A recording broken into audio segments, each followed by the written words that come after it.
Daja good morning! A day in my life in Taiwan as a caretaker.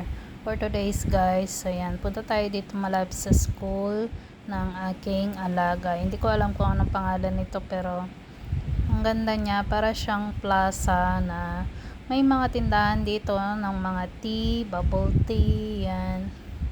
May restaurant, kainan, may mga pizza. Madaming mapasyalan dito guys. Pag every Saturday, Sunday, madaming tao dito. Ito na yung ginagawa nilang tambayan ng mga tao dito every Saturday and Sunday. Parang night market din. Pero ito, lagi kasing open ito every night. So ayan guys.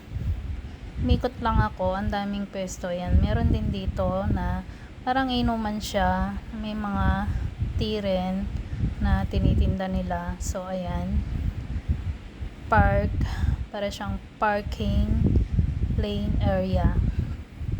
Dito tumatambay yung mga tao pagkatapos nilang umikot-ikot dyan sa park, and dito sila nagtatambay.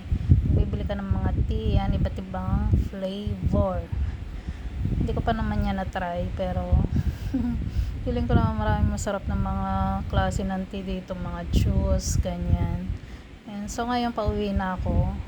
Hindi ka talaga mainip dito sa lugar ng aking amo. So yan, malapit kami sa city kasi. So marami kaming mapupuntahan dito kung lalabas kami. Dito lang kami. Yan, kung kilala nyo yung mga anime na yan. Dito lang naman yan. Pero parang sikat sila sa Japan. Yan sa Minions, lumaki na.